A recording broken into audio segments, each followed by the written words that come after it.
Good morning, everyone, and welcome to today's first seminar presentation, online seminar presentation for the Unit PG 420, International and Regional Security. Today's session will be on contemporary security thinking, focusing on how the concept of security has expanded beyond military threats to include political, economic, societal, and environmental dimensions.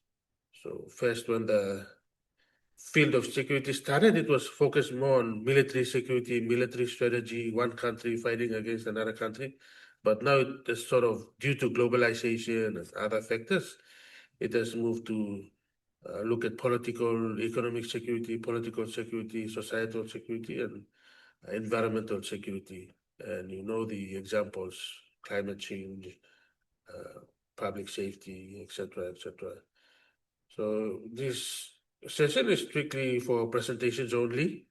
There'll be no live discussions or Q&A. We'll do that in our Moodle discussion forum after that. And all academic engagements, questions, critiques, or comments will be shared by you in the discussion forum, respective discussion forums for this week and onwards. So that's in line with our unit teaching and learning strategy as mentioned in the unit outline. And this particular session and all other sessions will be recorded for academic purposes. And after the recording, I'll upload onto my YouTube channel and share the link with all of you people. We will proceed group by group, and each group will present your analysis of the assigned questions that were given by you. So we have a total of 6 groups, and we'll start off with group 6. Then we'll move on to group 4, group 5, group 2, group 1, group 3, and we'll conclude with group 7.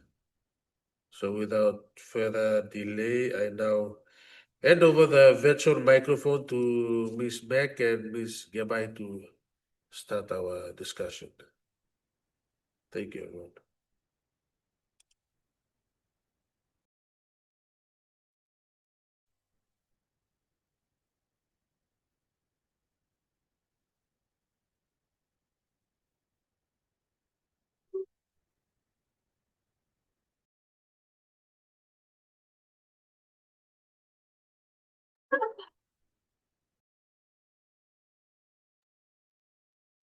Thank you, Mr. Yegura. So for group 6, our question reads, Williams describes security as the alleviation of threats to cherished values but acknowledges its contested and subjective nature. How does the contested definition of security impact the identification of security threats and formulation of international strategies? Now, what we have done is that we split the question into 2 separate questions to better understand and answer accordingly. I will be talking about the identification of security threats that is impacted by the contested definition of security, and Abigail will cover the second half of the question, which talks about the formulation of international security strategies that are impacted by the contested definition of security. So without further ado, let's dive right into the first question. So in this context, we all know that security does not have one single meaning. Rather, it is defined differently by countries, leaders, and powers that are involved. So to say that people and countries identify different things as threats. Now, to answer the question, how does the contested definition of security impact the identification of security threats? We have identified 3 main areas of defining security that impact the identification of security threats, and they are as follows. Priorities.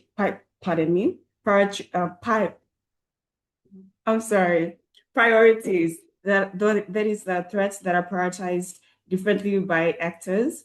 We have power, that seriousness of the threat that can be influenced by higher powers, and region, that is the geopolitical location, which can affect the perceptions of threats. Sorry. So the first one, priorities, we gathered that what may be a priority security threat in one country may not be a priority in another country due to development or relationship building considerations or the seriousness of the threat. As stated by Williams 2008, and I quote, "Security is therefore a powerful tool in claiming attention for priority items in the seriousness of the issues so labeled in the minds of the population at large." End quote. Take the PNG's law and order and climate change threats, for example. PNG faces little to no external threats. However, there is a lot of challenges that we face locally, and that is the climate change and law and order problems. So while these two remain our prioritized security threats, other European countries would not prioritize our security threat as they have military threats that are being faced. Our second point is on power, where states may influence the seriousness of the threat. In some cases, they may exaggerate, and others they may completely ignore, despite the urgency that both threats may require. For example, the NATO and Russia security threat, where Russia made threats to NATO's eastern flank. So to say that in this case, power plays a significant role in influencing the seriousness of the security threats, thus creating tension and military caution. Our last point is on region. The geopolitical location of a country affects the perceptions of actors on the seriousness of the threat. It comes down to urgency of the threats based on the geographic location of the country, meaning countries that are exposed to conflicted areas tend to have a more pressing response, while countries far from it may consider it less than what it is. A clear example of this is the Pacific Island nations in partnership with Australia. So while we face threats of climate change and external pressures, Australia ignores our views and focuses more on infrastructure development and human rights movements or programs. So that is the three main points answering how the contested definition of security impacts the identification of security threats. With that, I will leave it to Abigail to answer the second part of our question.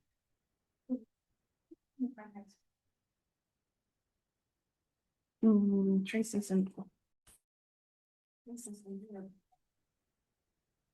Okay, to the second part of the presentation. So how does the contested definition of sorry, I just unplugged this one. How does the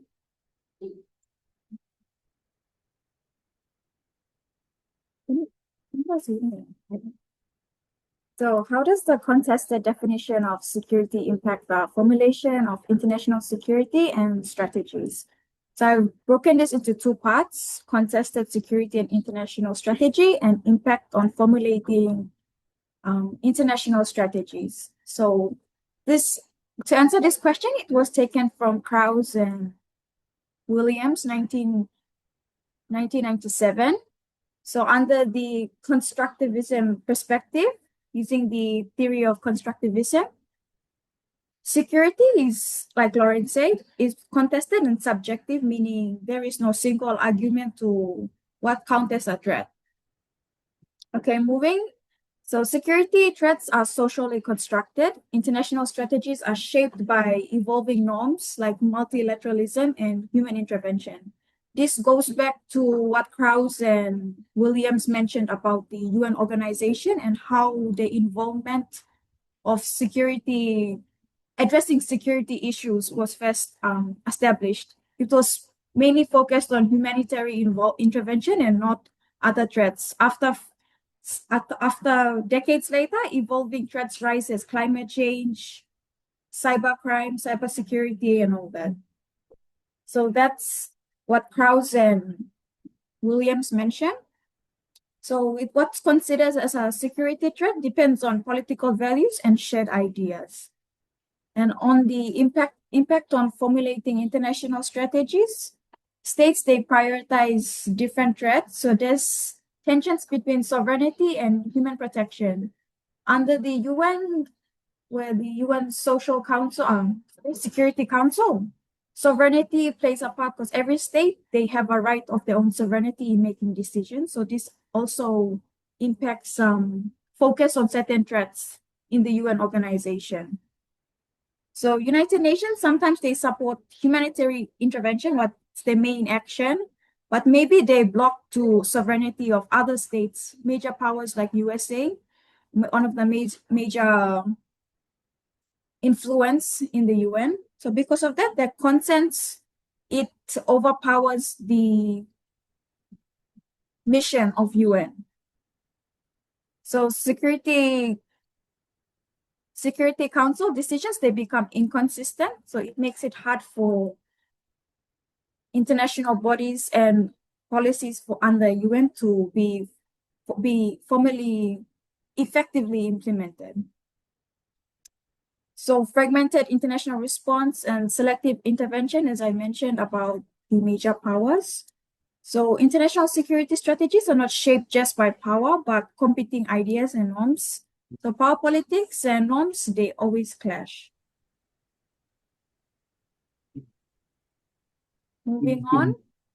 So Papua New Guinea, for instance, on the rising security threats, PNG and the Pacific, in terms of security, it's in development, climate change, internal stability, while major powers, they often prioritize competition in the Pacific.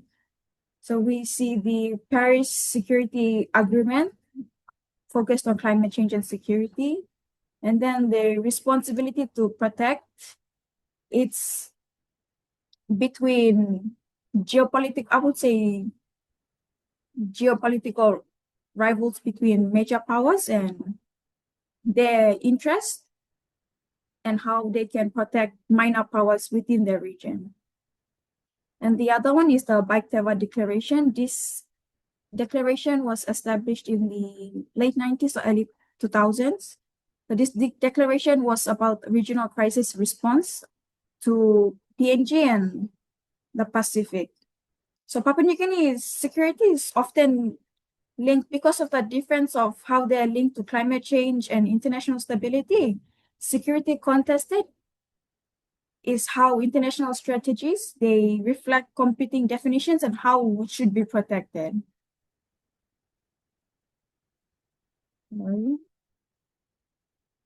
So just to summarize what I've said, I'm sorry, I said too much. So constructive perspective, they are socially constructed, and it depends on states' values, identities, their political priorities. So because of different countries, they identify different security concerns. It impacts international security strategies. So while states, they prioritize different threats, it becomes difficult to reach agreements in the international arena and for international organizations like UN. It makes it difficult to prioritize a policy and how it should be effectively implemented. So it brings tension also to sovereignty and how they can consistently support their mission.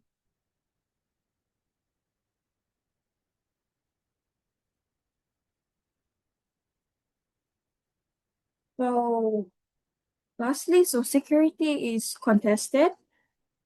It means, to what Williams mentioned, security means to protect what we value most, but people disagree about what values are and what counts as a threat. That's why security is not a fixed concept, according to Williams.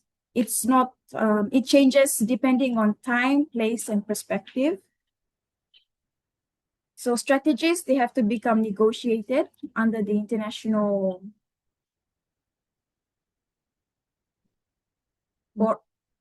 platform. Sometimes they're not always consistent in addressing certain security threats. So to answer our questions, most of them were taken for the reading by Paul Williams and Kit Krause and Michael Williams. That's all. Now references, that's it. Thank you. All right, thank you, Ms. Gaba and Ms. Mac, for your very interesting presentation. And others, please take note, and if you have any questions, comments, share in our discussion forum for this week. But the point on priorities is something that all of you should take note. If you look at the media now, you'll see the different narratives.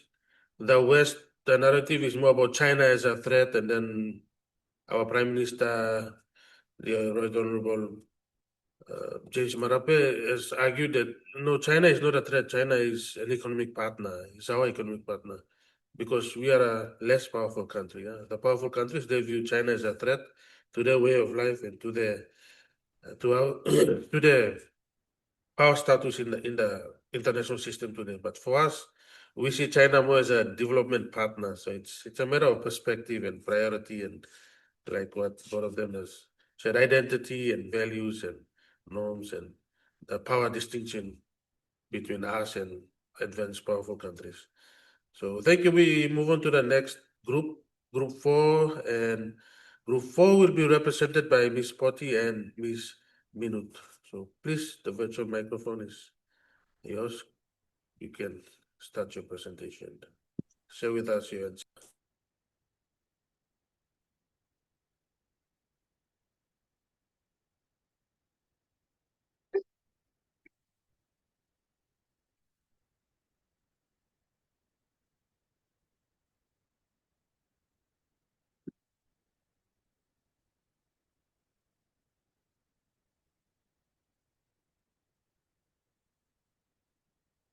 Sorry. All right. Good morning, Mr. Yadura and everyone. So Aurelia and I will be representing the Group 4, and we'll be presenting our findings based on this question. Williams outlines two contrasting philosophies of security, one focused on the accumulation of power, and the other on emancipation and human rights. Now the question is, how do these philosophies influence the prioritization of security policies, and which approach is more effective in addressing contemporary global challenges? Now, Aurelia will be talking about the two philosophies, and I will be answering the questions.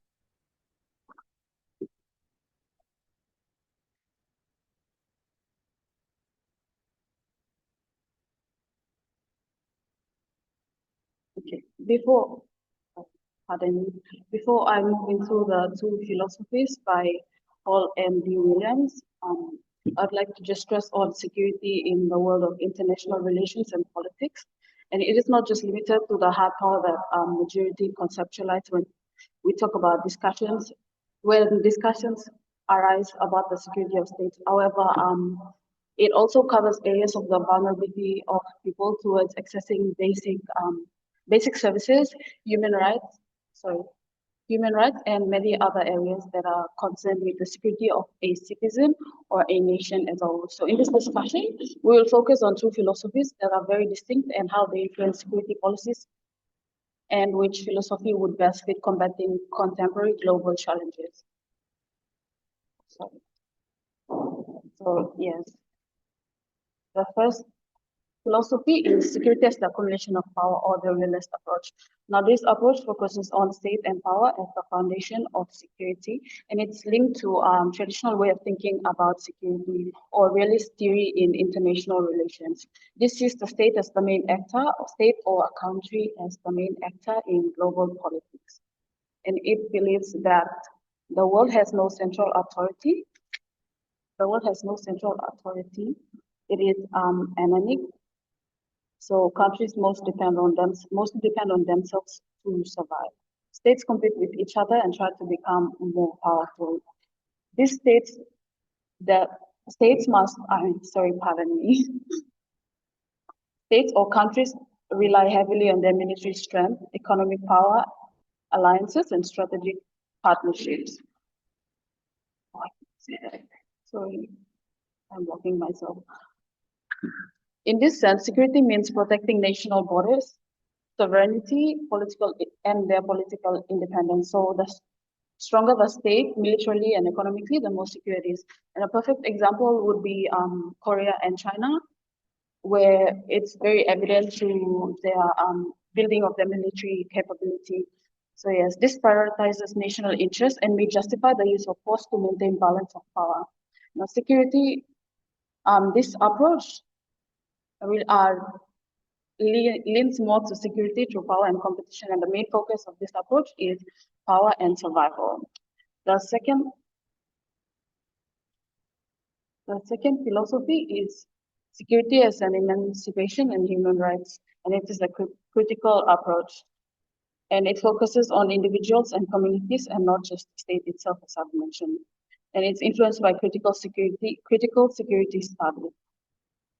According to Williams 2013, it states that security cannot be achieved by military power alone, but by collaboration with other nations and freedom all its people to live safe and dignified lives. So this shifts attention from state security to human security. And this security means freedom from poverty, oppression, violence, diseases, and other human rights abuses. And it strongly emphasizes on removing structural inequalities, justice and dignity, and political participation. Well, it's also connected to the ideas of global justice and security through cooperation and human freedom. This approach focuses mainly on the freedom and human well-being of a country or state. Now I'll leave it to Delmi to further answer the two questions that we were tasked to answer. Now, the first question being, how do these philosophies influence the prioritization of security policies? Now, the realist or traditional philosophy, it prioritizes military strength, national defense, border protection, and state sovereignty. This shows that governments must focus more on defense's budget, intelligence, and strategic alliances. Now, in contrast to that, the critical philosophy, it prioritizes human security, social development, justice, and the protection of individual rights. Now, this philosophy focuses more on reducing poverty, improving healthcare and education, and promoting equality. An example of this would be, according to USA Facts 2024, US spent almost 13 to 13.5% of its budget on military nations defense. Now, while the US allocates a significant portion of its budget to military defense, other countries like Norway and Canada emphasizes on human security as their primary approach to achieving national security. Now, to answer our next question, which approach is more effective in addressing contemporary global challenges? The realist or traditional approach is effective in dealing with traditional threats like war and terrorism. However, many modern challenges today, such as climate change, pandemics, and inequality, requires a human-centered or realistic approach. Therefore, emancipation or realistic approach is often more effective for long-term global stability.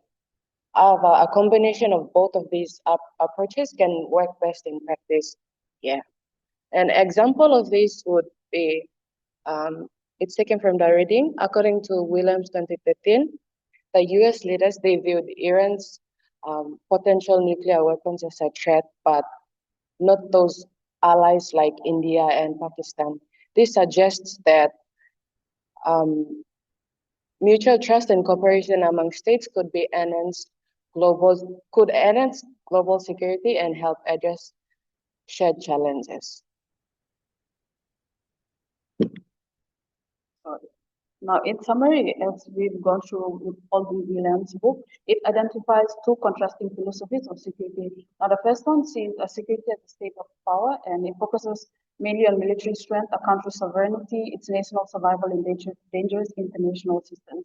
And the second one sees security as emancipation, and it's focused mainly on protecting individuals from poverty, violence, and injustice. So, all in all, one prioritizes power and state survival, while the other prioritizes human freedom and well-being. Yes, it's our Yes. Thank you.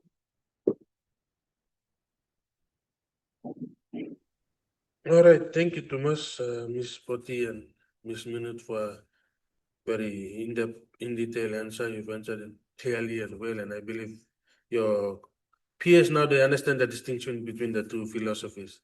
So if you look at like our media today, you'll see the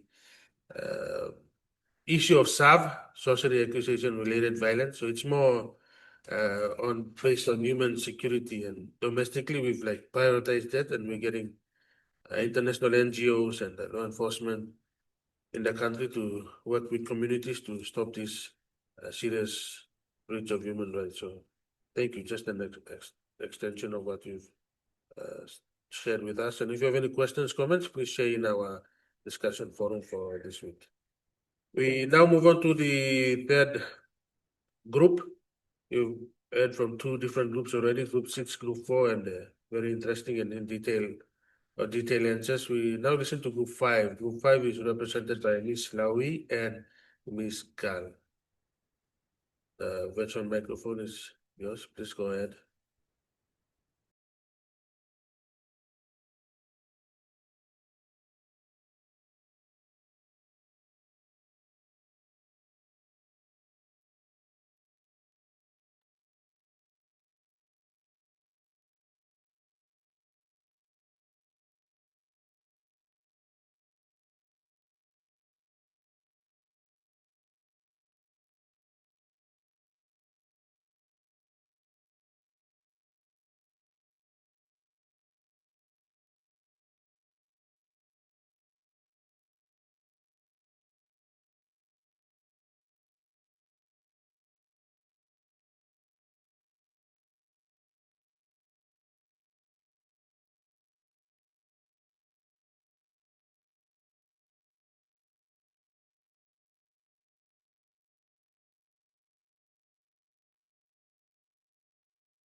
Grace and Rosemary, you can start your presentation.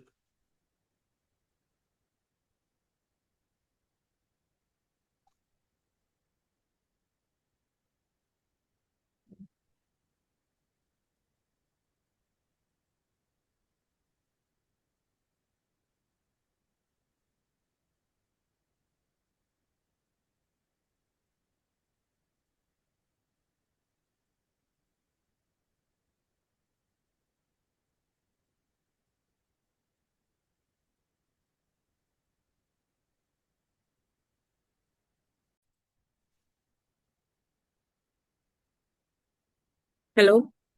Hello? Hello? Yes, go ahead. We can hear you. Okay. Hello everyone. Me and Rosemary will be talking. We'll be talking about our question. So, Mr. Can we move on first? Then we'll fix our technical issues. Sure. Okay. Then we'll move on to the next group. Representing Group 2, we have Mr. Aikung and Ms. Dai. Please go ahead. The virtual microphone is yours.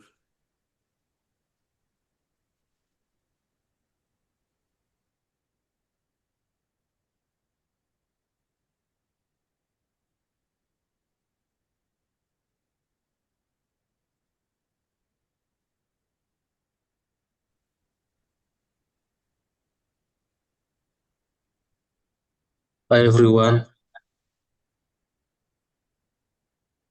we're fine and I will be representing group number 2, presenting the question assigned to us. So the question reads, according to Williams, Buzan's environmental security sector emphasizes the biosphere as the foundation for all human enterprises. How does this perspective influence global security policies? And what are the implications for international cooperation in addressing environmental crises such as deforestation and water scarcity? So there are two parts in this particular question. So I will answer the first one and Wetpan will answer the second one. So the first one is, how does this perspective influence global security policies? And the second one is, what are the implications for international cooperation in addressing environmental crises such as deforestation and water scarcity? So these are the two parts in this particular question.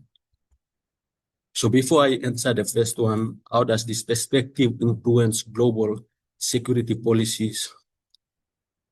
I want to stress what Williams Buzan's environmental security sector emphasizes on. So the emphasis is on the environmental stability, as it is the essential or significant for growth, political order, and social well-being. In simple terms, Buzan emphasizes that the biosphere, which is the environment, is the foundation of all human life.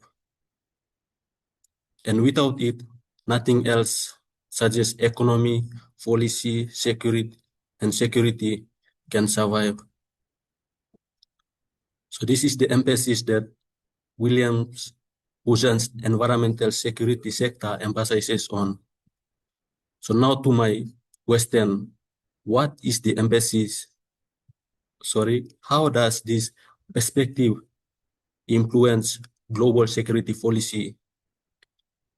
This perspective influences global security policies by encouraging national governments and international organizations such as the United Nations to treat environmental issue as a security concern and not as a sole concern or as a single state concern.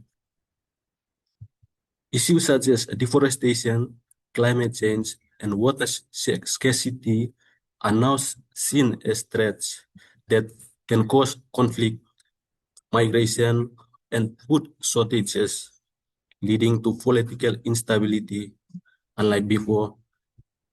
That is according to Williams 2008. As a result, or from this perspective, many countries included environmental protection in their national security strategies or policies and plans. For instance, in Papua New Guinea, we have the Vision 2050, and specifically on Pillar number 4 and Pillar number 5. Pillar number 4 is security and international relations.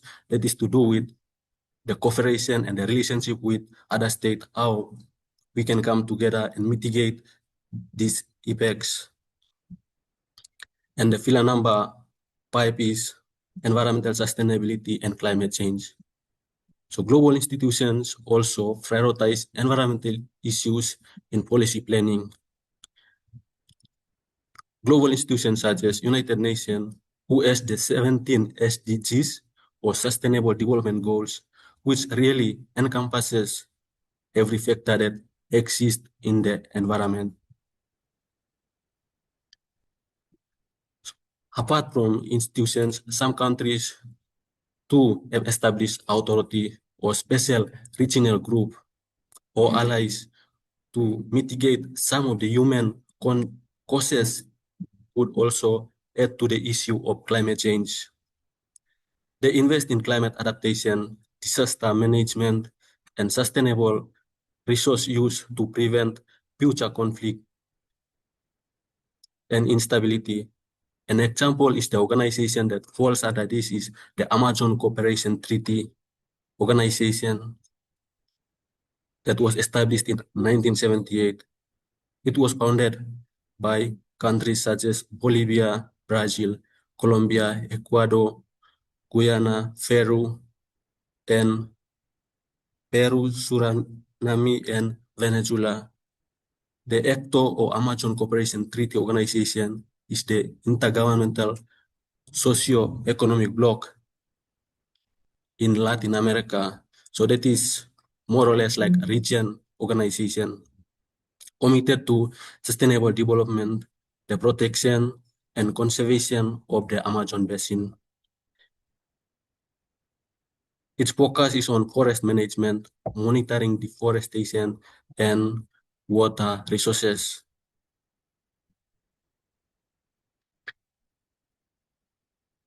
So environmental protection is therefore linked directly to peace and long-term security for the earth and for the human survival on this earth. Buzan's approach to environmental security promotes a preventive rather than reactive strategy, which encourages all interventions. All interventions include policies or even countries to reduce risk before crisis escalated or increases. Thank you. So now I'll end the second question to Wedfine to answer it.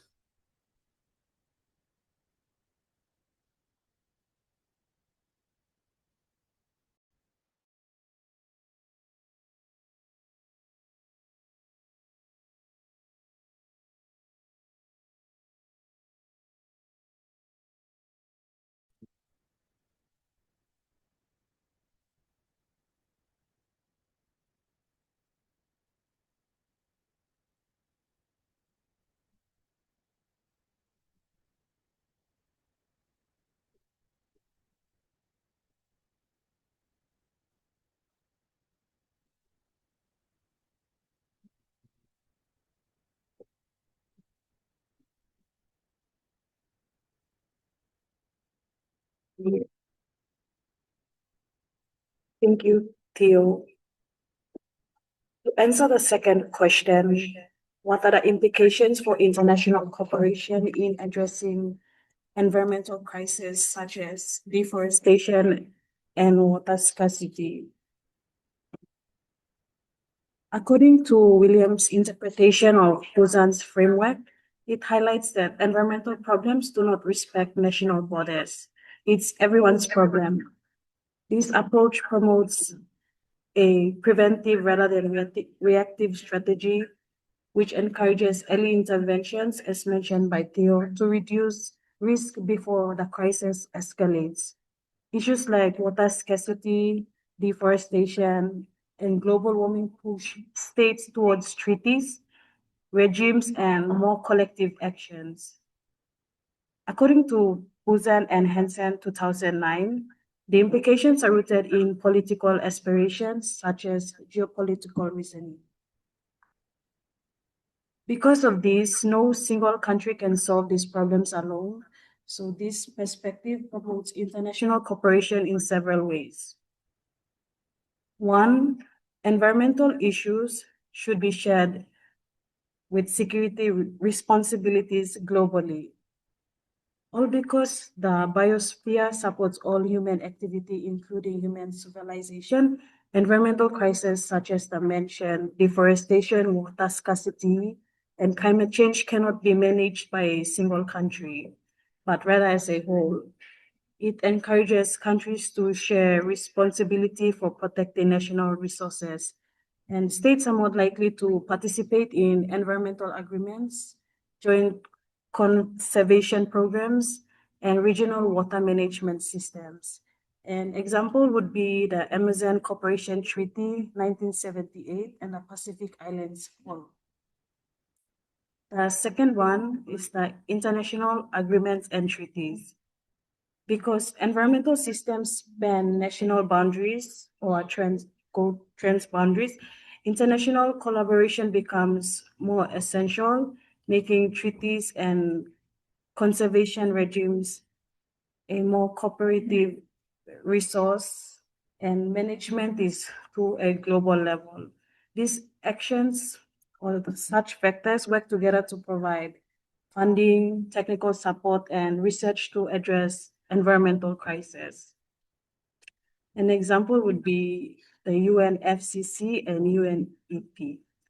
Also, the United Nations facilitates climate negotiations globally, and the Paris Agreement, which continues to reduce greenhouse gas emissions globally. The third one would be prevention measures. Redefining security to include the environment forces governments to treat ecological stability as a shared or global survival issue. It helps to reduce conflict by promoting shared management of resources. So basically, when countries cooperate to address global issues, they are less likely to engage in disputes and are more likely to resolve problems peacefully. That is all. And our references are from Buzan and while 1998, Buzan and Hansen 2009, and Carlson Williams 1997. Thank you, Group 2, and thank you. A big thank you to Mr. Aikung and Ms. Dai for representing you. And they've talked about environmental security, which is very important. You future leaders and future policymakers should take note of that and protect PNG's rich biodiversity and plant more trees and make decisions that will help us pursue that interest of ours to protect our country and protect the environment. We now move on to Group 1. Group 1 will be the next group, represented by Mr. Ade and Ms. Elani. Please go ahead, the virtual microphone is yours.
Muriel, living microphone is yours, sir.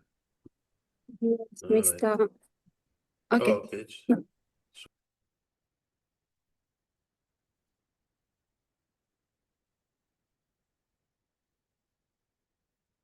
Okay, sorry.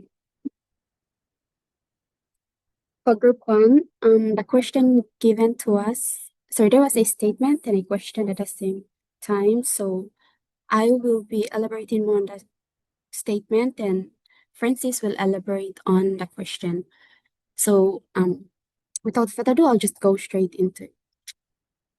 Williams discussed how Barry Buzan broadened the concept of security beyond military concerns to include political, economic, societal, and environmental sectors. So the question is, how has this expanded framework shaped the study and practice of security, particularly in addressing non-traditional threats like climate change and economic instability? Before we're going to answer the question, I'll just elaborate more on what security is according to Buzan as explained by Williams, 2008. Buzan broadened the concept of security beyond just military concerns to include the political, economical, societal, and environmental sectors. So in Buzan's article on the evolution of international security, he stated that there are 4 questions that essentially define what international security is about. So questions are, what are we trying to protect? What should we also include? Should we also include internal threats as well as external? Should security cover more than just military? And is security only agent threats and danger? Sorry. So this broader understanding recognizes that security is neither fixed nor universal and can be perceived differently depending on individuals' experiences, identity, location, and history. So traditionally, scholars like Walter Lippmann, they believe this is the period between 1980s and below. Those scholars or people in the time when you talk about security, the main idea or the main concept that they were fixed onto was military security. Yeah.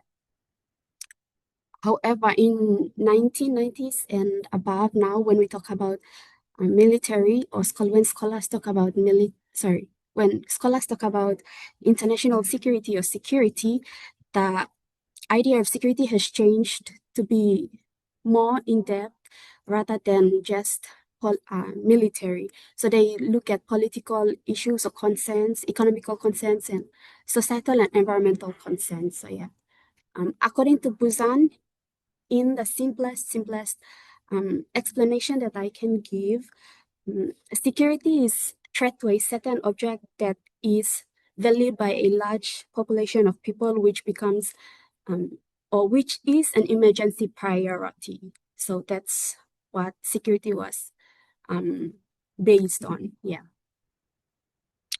Thank you.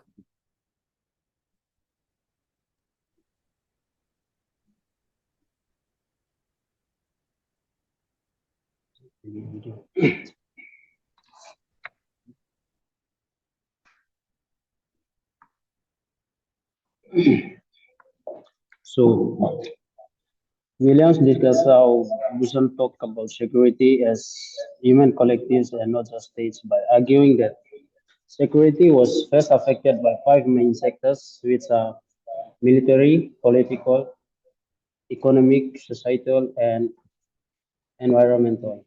So military concerned with states use military capabilities to defend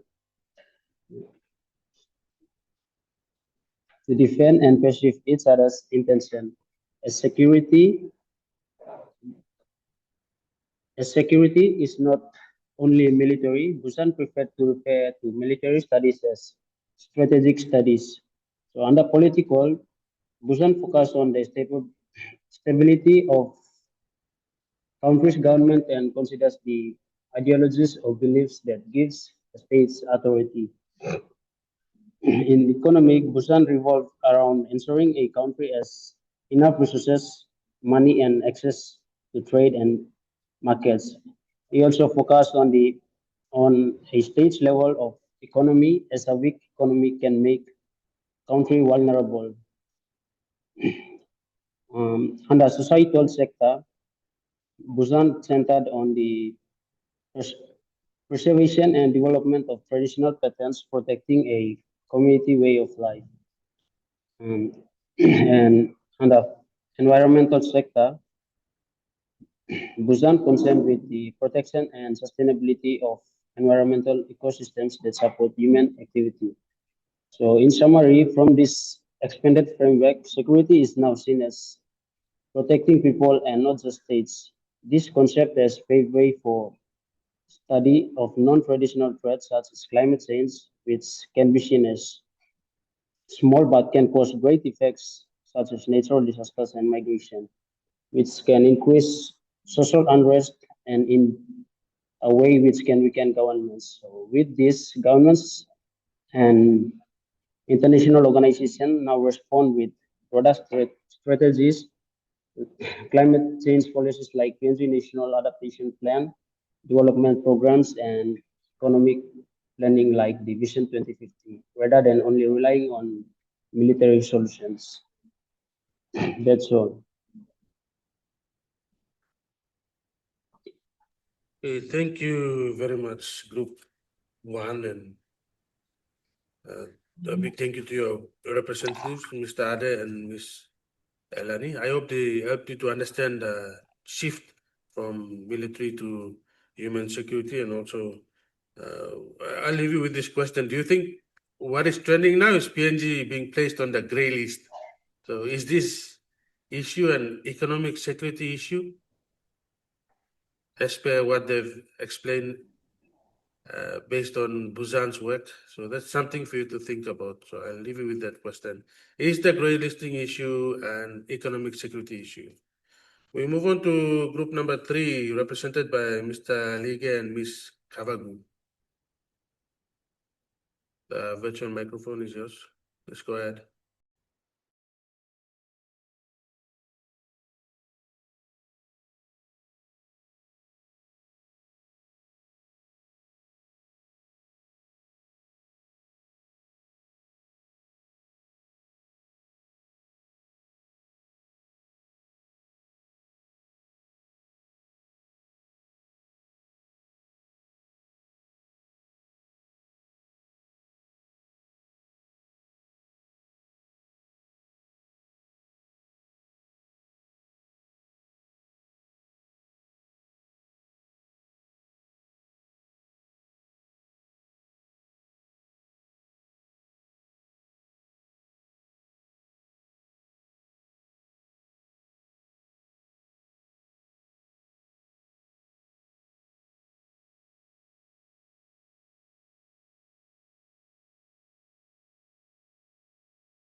Good morning.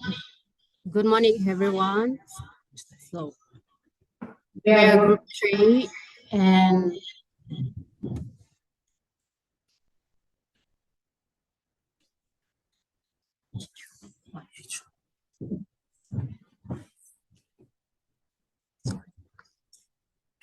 pardon me, sorry, I will start again. Good morning, everyone. We are group 3 and our question reads, Buzan highlights, pardon me. Our question reads, William highlights Buzan's focus on societal security, which centers on protecting cultural and national identities. So how do modern challenges like globalization and social media impact societal security, and what role should governments play in mitigating identity-based conflicts without fostering exclusion or nationalism?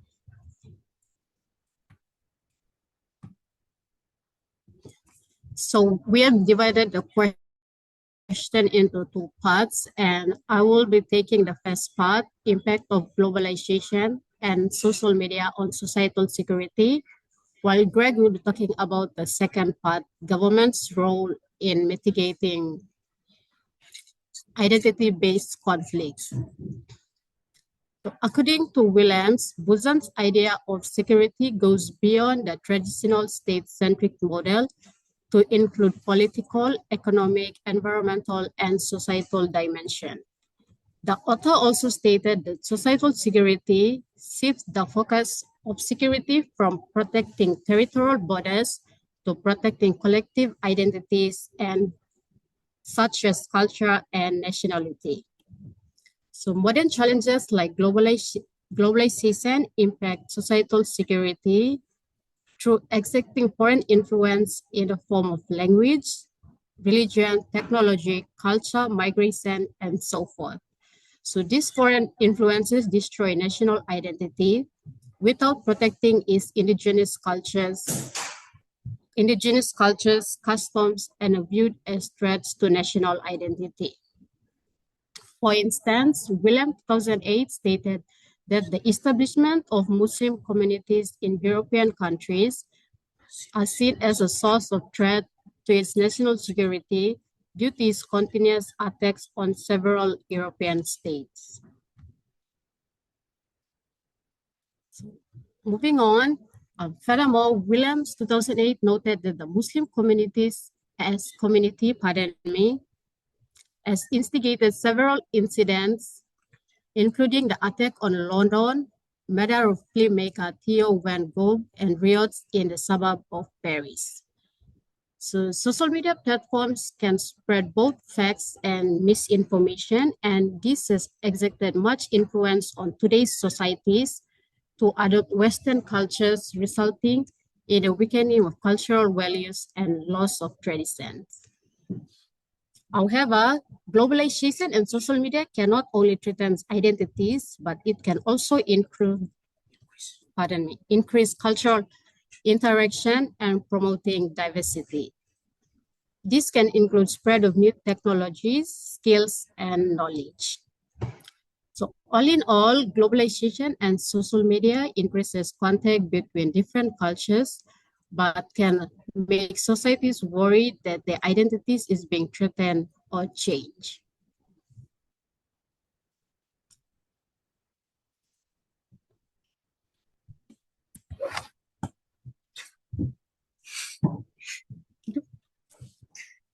The question was divided into two, so we put the second question is the government's role in protecting identity-based conflicts. Firstly, the government must protect and preserve cultural rights and prevent cultural discrimination. This includes protecting and promoting minor languages, traditions, and supporting dialogues between groups. For instance, to put it into PNG's context, the government, through the National Department of Education, has to implement cultural studies as a compulsory subject for students at all levels of education. In these schools will also host annual culture shows and arts exhibitions. In doing this will help promote strong cultural values and traditions and also encourage students to have a belongingness to the society. Moving on, the government should avoid framing identity issues and instead pursue inclusive and cooperative approaches that protect society without fostering exclusion. This simply means to frame migrants or a specific group of people as a threat to national identity. Finally, the government, through the NICTA or the National Information and Communication Technology Authority, has to install a database filtering system purposely to filter unreliable, fake, and inauthentic information online. In doing this, it will help ease the spread of information and disinformation online, especially on social media platforms like Facebook. I think that's all, and we have came to the end of our presentation for Group 3. And this is our references. All right, thank you, Ms. Kavagu and Mr. Liga for representing Group 3. Very interesting answer to the given question. And if you look at the social accusation related violence issue, it's also confusing. It's also confusing in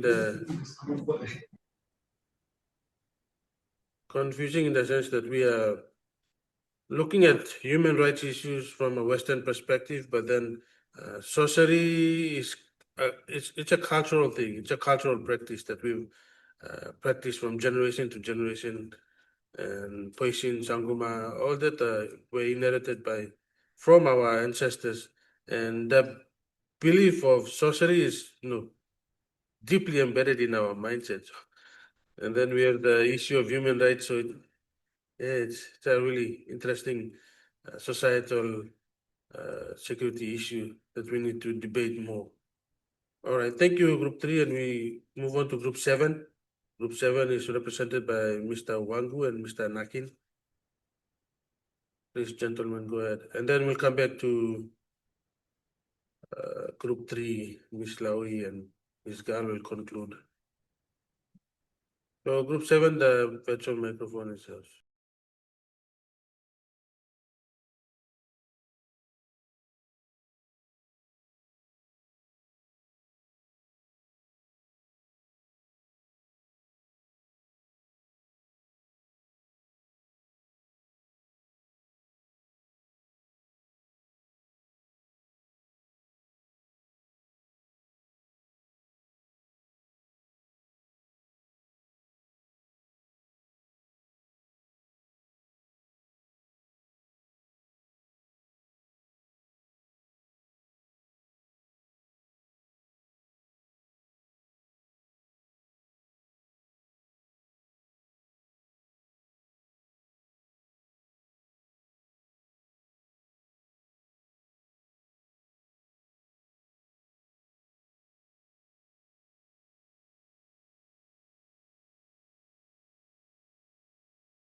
Good morning, everyone. I'll be representing Group 7. Me and Penuel will be representing Group 7. And without further ado, we'll be going straight into a discussion. The discussion question is, William argues that security is inheritably political, shaping who gets what, when, and how. How can the politicization of security influence the prioritization of certain issues? Example, military threats over health crisis, and what are the consequences of marginalized group or regions? Now,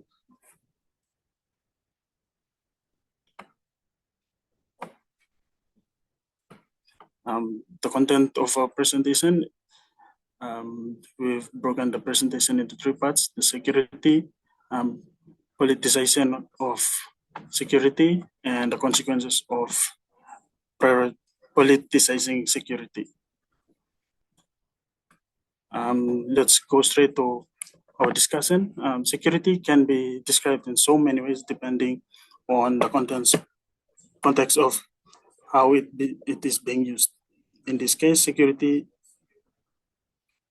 is the condition or the state of being free from internal and external factors. Now, when we talk about internal and external factors, here in PNG, given an example, we have high crime rates and corruption. Those are domestic issues that we have in the country. And for external factors, we talk about drug trafficking. We have drug trafficking in the country, and it's an example of external factors affecting the security of our state. Moving on to the second bullet point, security is inheritably political. By William, 2018, he stated that traditional security is altered by the state to negotiate and protect its interests by prioritizing certain threats affecting the people at a particular time. It is the concept of politicizing security is not fixed, rather is evolving to protect certain groups and interest in a particular time. Thank you.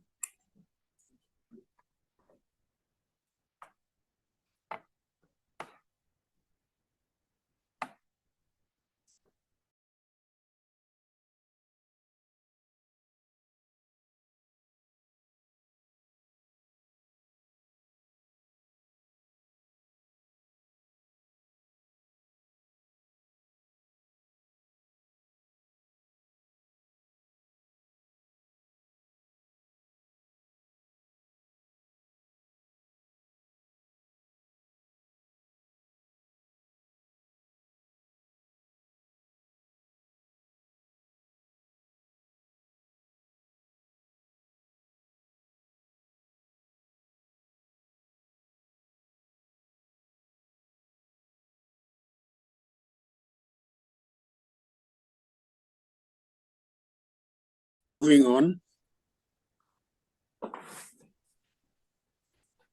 on, as mentioned by my colleague, the question is derived into two questions that we have picked, where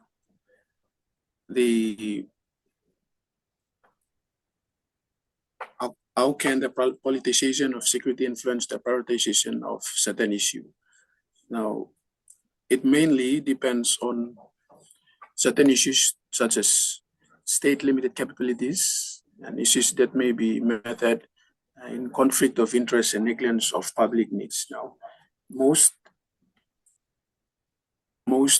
state actors use security as a tool to ensure that their national interest is guided by their ideology, by politicizing ways to meet the national interests of the state or the actors that they abide by. For example, we have the North Korea prioritizing junts or shogun as self-reliance, where most of their national interests is basically on military capabilities, and national resources is funded towards the national interest of military capabilities, and rather than public food distribution and social welfare.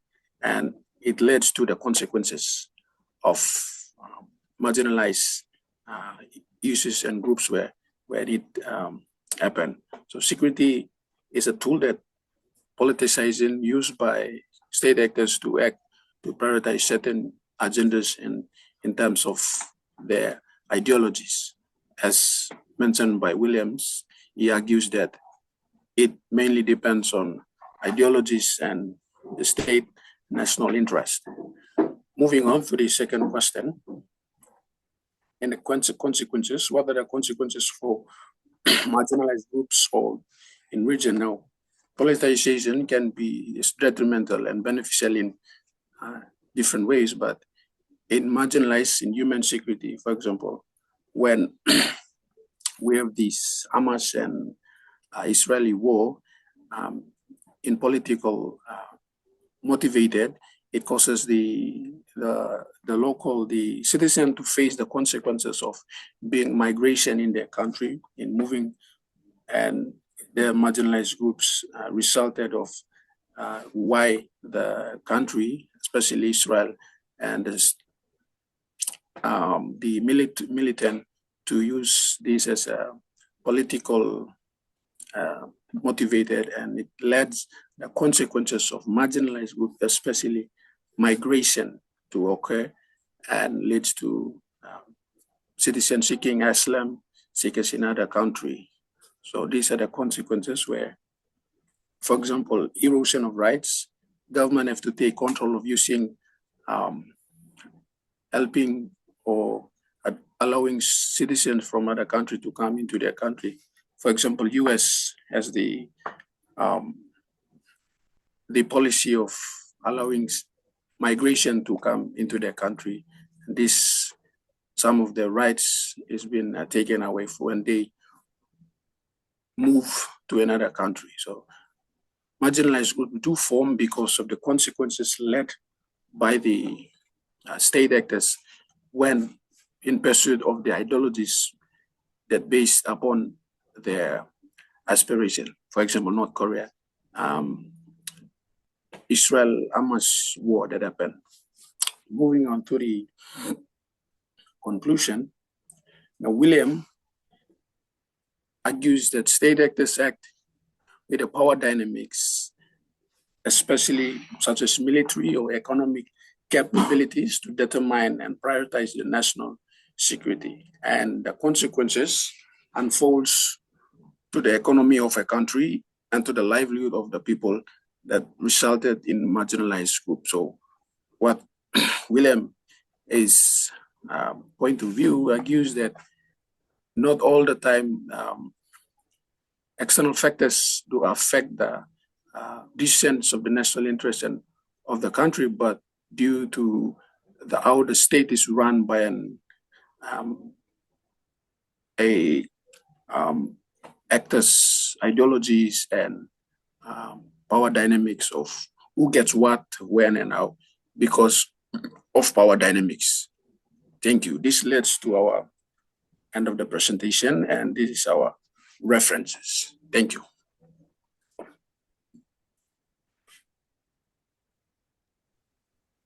All right, thank you, Group 7.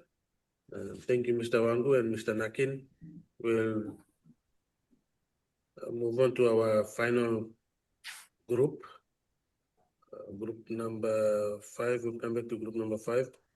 But before I go to them, I'll just make a point that it's a really interesting presentation for you future policymakers and leaders. So you have to prioritize military threats over health issues, pandemics. Should we focus all our resources on addressing law and order issues, in particular SAV? And then if we focus on SAV and put all our resources on preventing social accusation-related violence, then, opportunity cost. You put money, you put time and effort into one area, and then it will have consequences on other areas, other provinces, other regional groups, and other security issues as well. So policymakers and politicians, bureaucrats need to really look at all these factors and make decisions that are well calculated. So let's listen to Grace and Ms. Laui and Ms. Gal. Sorry for the delay. So we'll conclude with them and then we'll end the presentation.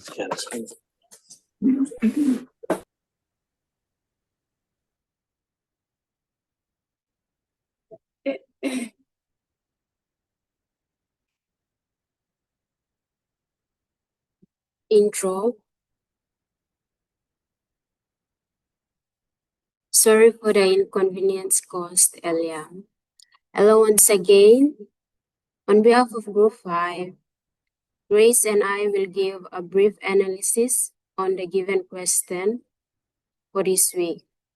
So our question for this week reads, Williams describes security as an essentially contested concept. How does this contested nature shape the way security is studied and applied in practice? And what challenges does it present for achieving global consensus on security priorities? So in order to answer the given question, the question was divided into 3 parts. Firstly, the definition of essentially contested concept, which Grace will elaborate more on this concept.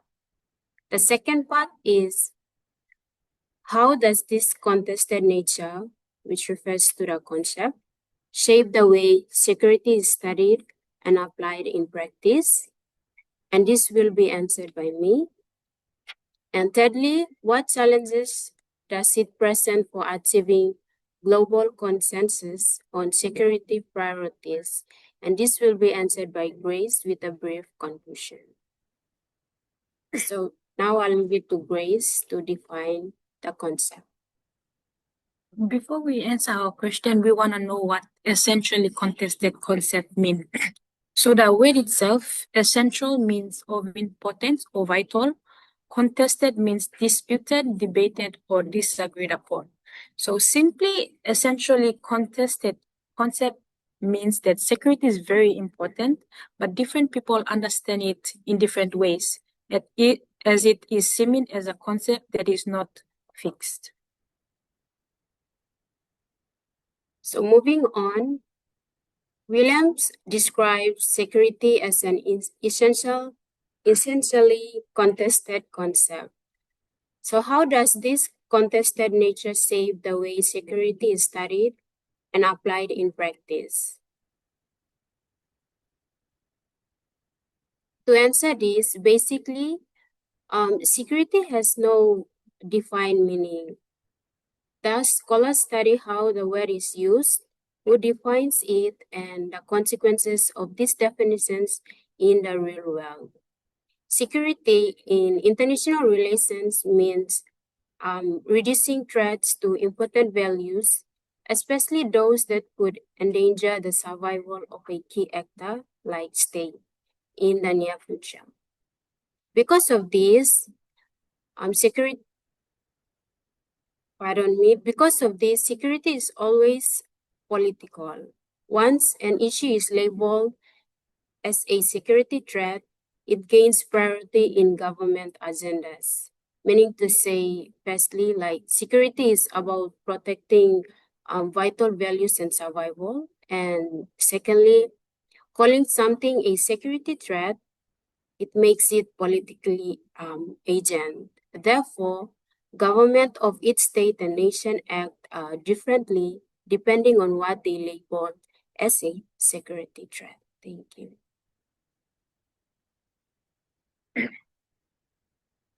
Okay, for my part of the question, I'll be talking about the challenges for global consensus on security priorities. So there are several challenges, but in this presentation, we'll present to you 4. So before I continue, we must know that security does not have one clear meaning. Different countries and scholars understand it in different ways. Because of this, it is hard for the world to agree on what security issues are most important. So the first challenge is different threat priorities. Countries do not fear the same threat the same way. Some countries focus on terrorism or war, while others focus on poverty or health problems as well as climate change. Number 2, unequal political power. So powerful countries, they have more influence in global decisions, whereas weaker countries may not have their voices heard. So this creates unfairness in global security discussions. Number 3, narrow focus of traditional security studies. So traditional security studies may involve military war, and this approach reflects more on Western viewpoints. Today, many scholars argue that security should include climate change, human well-being, social stability, etc. So security is not only meaning for soldiers, wars, or weapons. Okay, our last point, last challenge is different philosophies of security. So there are 2 main ways people understand security. Number 1, state security, which prioritizes border, military strength, and national stability. Number 2, human security, which focuses on human rights, safety, or we can say food security, for instance. So overall, countries have different interests and priority. They can disagree on what threats are most important, who should be protected first, and how security should be defined. So to conclude, the main challenge of this is that it makes it hard to agree on which security issues are most important. People and countries have different ideas about what threats matter most, so it is difficult to reach a global agreement on security priorities. So therefore, instead of taking action to solve a security issue, people end up debating which issue is more important. So that's the major challenge.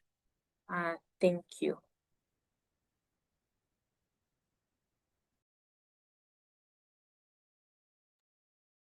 All right, thank you, Group 5. Thank you, Ms. Lawi and Ms. Gal. I was a bit worried there, but it's good that you sorted out your technical issue and you were able to present and share with us your answer. Thank you very much for adding another dimension to our discussion so far. And I hope that has broadened all of you, those who are attending now, your perception about what security is. And I do agree with Williams, it's a contested concept. Huh? People see it differently from different cultural worldviews, different, views that are determined by power, where they stand, what they possess, and how they see security and the different issues. It's multidimensional, it's political, and it's evolving. And I would also like to add that, all these are shaped by the media. The media plays a really important role. Now, a politician, when he or she is reading the newspaper, they say, that, okay, this issue. And then they identify that, okay, this plan big place here, so you may put the money go this law. The media plays a really important role, information sharing. So it identifies, frames the narrative in a particular way and says that, okay, social accusation violence, gender-based violence, or climate change. And then that goes, they think about it and they analyze it and then they decide to, okay, let's prioritize this. So the media plays a really important role in influencing decision making as well. So apart from politicians and power play and security being multidimensional, we can also throw in the media and its influence on how security is understood and why it's a contested concept, because we see things from different perspective, and the media plays a really important role.